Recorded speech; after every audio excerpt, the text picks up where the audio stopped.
Hey everyone, my name is Devin. I am with KCGameOn. We were asked by Chris Jackson of the Tennessee Titans to put together a streaming and gaming PC for him.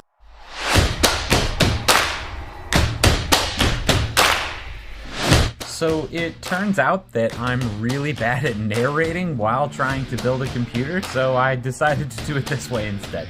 So here's me putting on some thermal paste, super controversial 5-dot method. I don't know, hopefully it keeps it cool, hopefully Chris likes it this way. We really hope that Chris likes it.